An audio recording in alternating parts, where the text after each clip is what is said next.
Welcome back to the Canvas Conversation by the Collaborative Canvas podcast.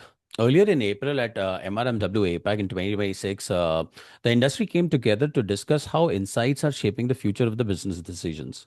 One of the conversation that stood out was around insights-driven leadership and how customer understanding can influence real strategic decisions inside large global organization. Joining me today is Mohit. Mohit is regional head of customer insight for APAC at AP Moller, and Mohit has spent more than 15 years working on the intersection of the customer experiences, insights, and business strategy, helping organizations transform customer signal into leadership decision.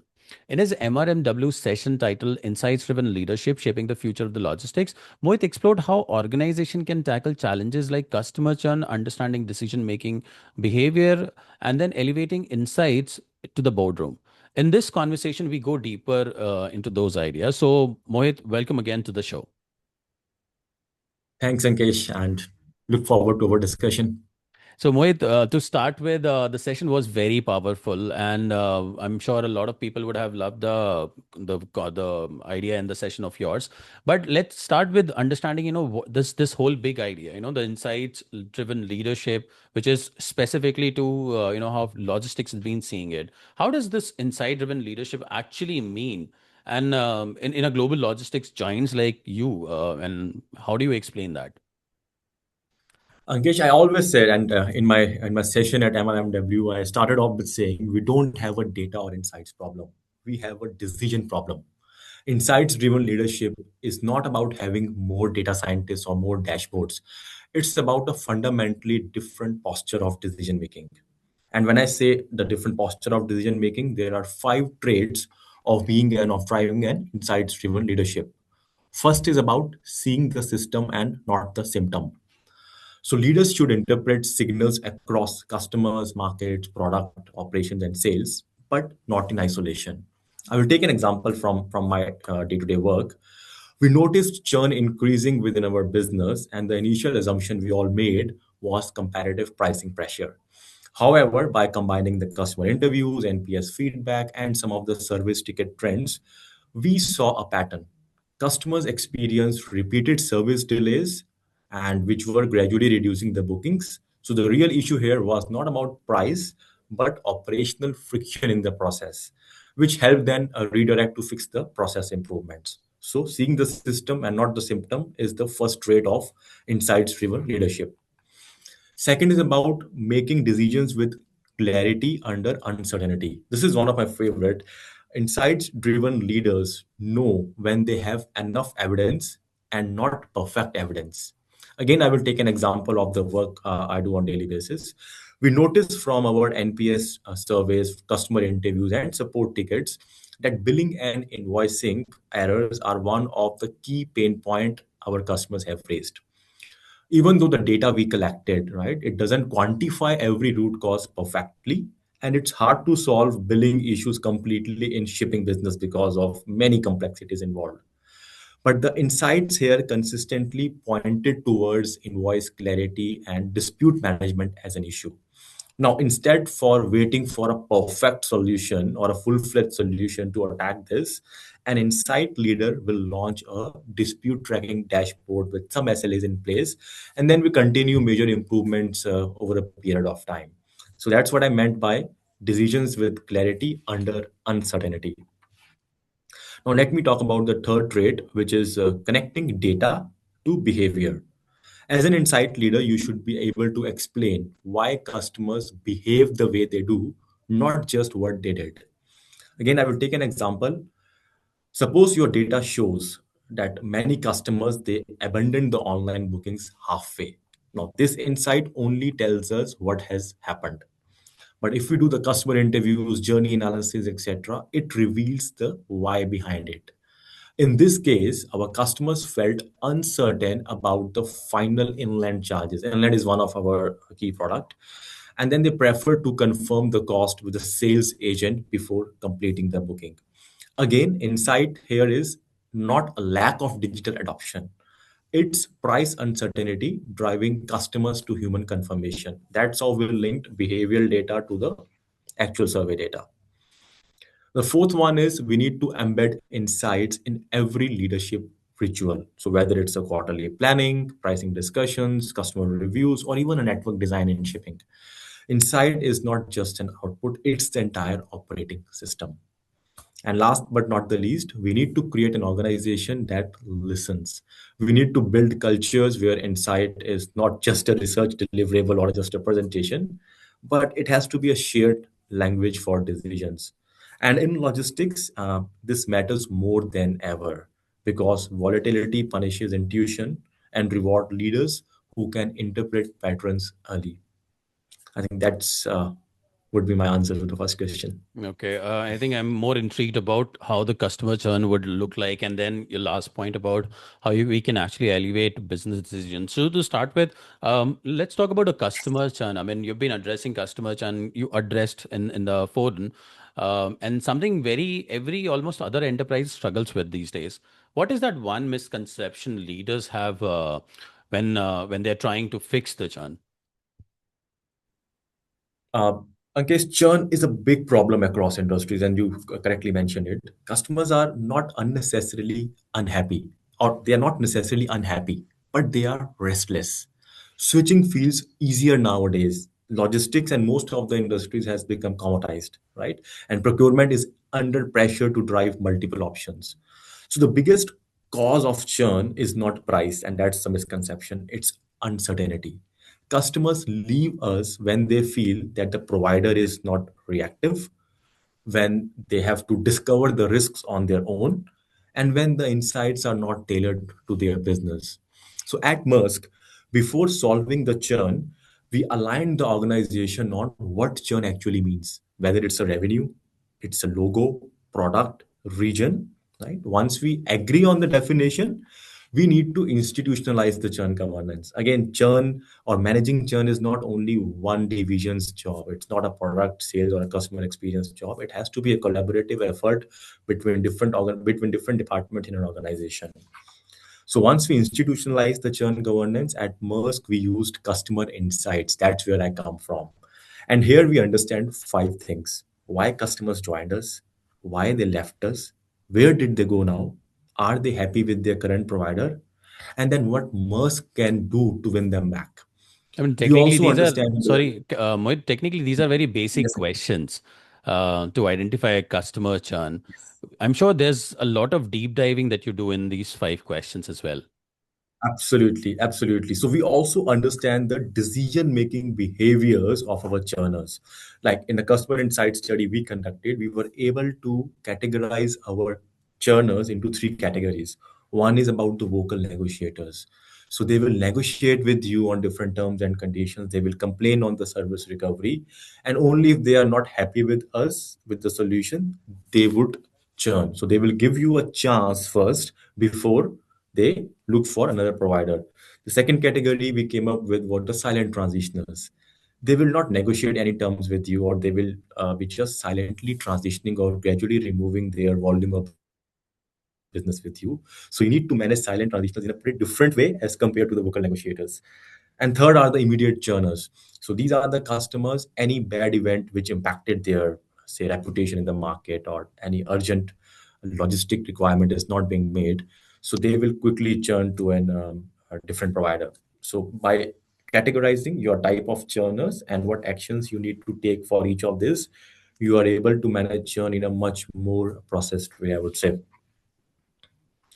So yeah, once we get into the customer insights, we also come up with some of the action plans, root cause analysis based on, I would say, a Maersk way of problem solving, wherein we use one of the Lean Six Sigma methodology to attack problems like churn. And currently, we are in a process of building a robust early warning system with leading churn indicators like customer health score, customer feedback score, their risk assessment profile.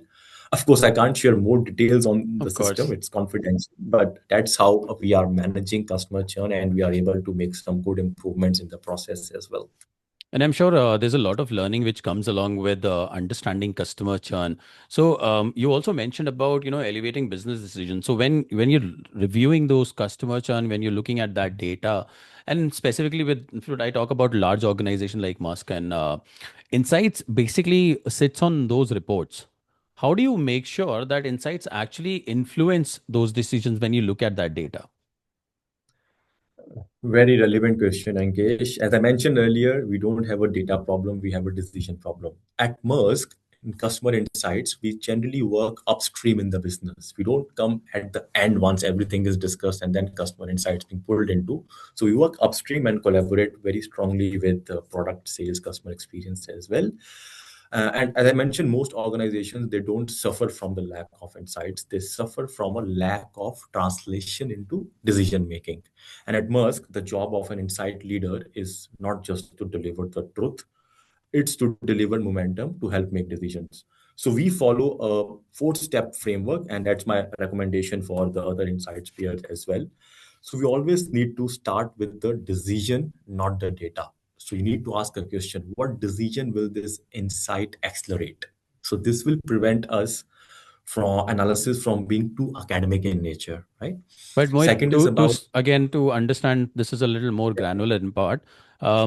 When you start with a decision, the data actually comes from that decision initially because we design the surveys, we understand, what customer is actually looking at. How decision sits at the end of at the starting of your framework when it has already been taken while crafting that survey to understand consumer sentiments. Okay, I'll give you an example of churn again. So when I say start with the decision, our growth objective was to show 10% year-on-year growth on our logistics and services products.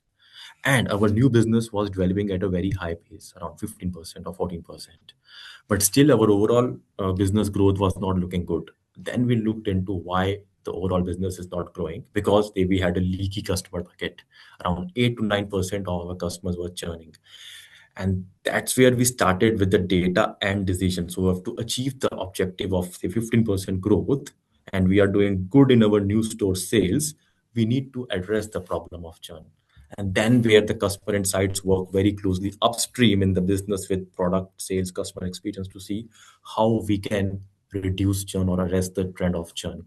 So that's what I meant. Start with the decision and not just the data of churn. We need to understand why we are getting. Is it look more like, peeping into the mirror and looking at a different direction?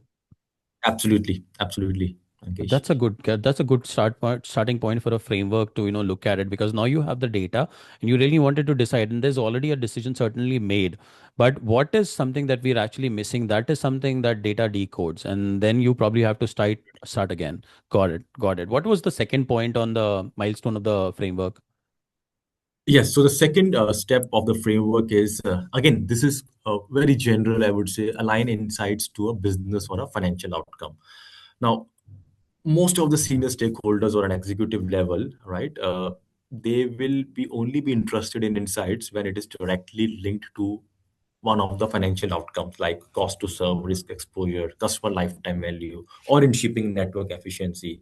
Again, it's easier said than done, but we need to reach there as an insight leader. So in Maersk also, we sometimes struggle with linking some of the insights work to the financial outcomes, but we are slowly and gradually making up our way to that way, wherein we are able to link the NPS to some of the cost savings we have done in our customer experience team, and also able to link the customer satisfaction scores with the revenue growth.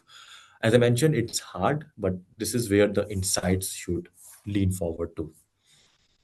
Third step in this framework is about telling the story, right? Telling the story in a way you talk about the tension first, the choice your leaders has, and then the consequence. And executives, I would say, will respond to tension. That is what is at the stake if we don't do this.